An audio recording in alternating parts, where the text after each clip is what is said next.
अस्सलाम वालेकुम। मैं हूँ Sadia Uzair. Welcome back to Sadia Uzair's kitchen. आज आपके साथ मैं सागूदाना, जिसे इंग्लिश में टेपियोका पल्स भी कहते हैं, और अंडों की एक बेहद आसान और बहुत ही मज़ेदार पुडिंग की रेसिपी शेयर कर रही हूँ। और आप देख भी सकते हैं कि ये पुडिंग दिखने में ही कितनी मज़ेदार और टेम्प्टिंग लग रही है। बहुत ही सिंपल और आसान सी रेसिपी है, ज़रूर ट्राई कीजिएगा। आई होप आपको पसंद भी आएगी। तो चलिए स्टार्ट करेंगे रेसिपी। बिस्मिल्लाहिर्रहमानिर्रहीम। तो यहाँ पर साबूदाना पकाने के लिए एक पैन को रखेंगे चूल्हे पर और इसमें शामिल करेंगे 4 कप पानी। फ्लेम को ऑन करेंगे और इसमें बॉयल आने देंगे। आप देखें पानी में बॉयल आ गया है। अब इसमें शामिल करेंगे मेजरमेंट वाले कप से नापकर 1/4 कप साबूदाना। अब इसको हल्की आंच पर इतनी देर तक पकाएंगे जब तक कि साबूदाना बिल्कुल ट्रांसपेरेंट हो जाए। यहाँ पर मैंने साबूदाने को कवर भी कर दिया था। तकरीबन 20 मिनट लगे हैं इसको पकने में और ट्रांसपेरेंट होने में।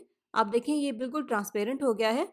अब इसको एक स्ट्रेनर की मदद से छान लेंगे और उसके बाद ठंडे पानी से इसको अच्छी तरह से धो लेंगे ताकि इसमें जो एक्स्ट्रा स्टार्च है वो निकल जाए। तो यहाँ पर साबूदाना हमारा बिल्कुल रेडी है। इसको भी एक साइड पे रख देंगे। और नेक्स्ट स्टेप में अब हम पुडिंग के लिए चीनी से कैरेमल तैयार करेंगे। कैरेमल बनाने के लिए फ्राइंग पैन में डालेंगे 3 खाने के चम्मच चीनी। मीडियम लो फ्लेम ऑन करेंगे और इसको इतनी देर तक पकाएंगे जब तक कि चीनी कैरेमल हो जाए। तो आप देखें चीनी अच्छे से कैरेमल हो गई है, इसका कलर गोल्डन ब्राउन हो गया है। इसको अब हम सेटिंग पैन में डाल देंगे जिसमें हमें पुडिंग को सेट करना है। और पैन की बेस में इस तरह से कैरेमल को अच्छे से फैला देंगे। तो इसको फिलहाल एक साइड पे रख देंगे। और नेक्स्ट स्टेप में अब हम पुडिंग का मिक्सर तैयार करेंगे। यहाँ पर मैंने एक मिक्सिंग बॉल में लिए हैं 3 अंडे।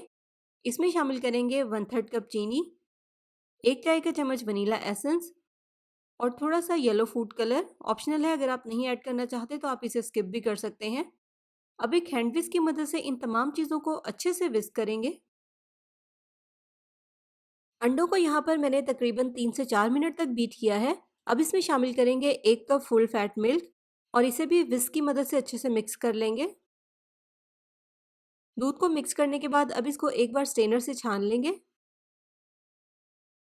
छान कर दोबारा से इसको मिक्सिंग बाउल में डाल देंगे। और अब इसमें शामिल करेंगे साबूदाना जिसे हमने बॉयल किया था। चम्मच से मिक्स कर लेंगे। और अब इस मिक्सचर को पैन में डाल देंगे जिसमें हमने कैरेमल को सेट किया था।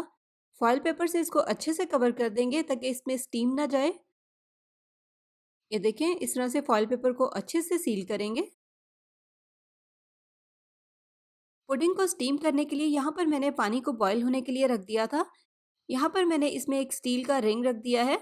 इस तरह से पुडिंग वाला पैन और पतीले की बेस में एक डिस्टेंस आ जाएगा और डायरेक्ट हीट पुडिंग वाले पैन को नहीं लगेगी।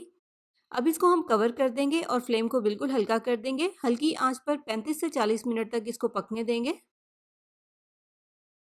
तो इसको पकते हुए तकरीबन 40 मिनट हो गए हैं। बहुत ही एहतियात के साथ फॉइल पेपर को हटाएंगे। एक वुडन स्टिक या साफ नाइफ को इंसर्ट करके चेक कर लेंगे।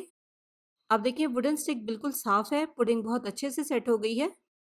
अब इसको इसी तरह से रूम टेम्परेचर पर ठंडा होने देंगे और फिर उसके बाद इसको 2 से 3 घंटे के लिए फ्रिज में रख देंगे। यहाँ पर मैंने इसको 3-4 घंटे के लिए फ्रिज में रख दिया था। इसको ठंडा करके ही पैन में से निकालेंगे वरना पुडिंग ख़राब हो जाएगी।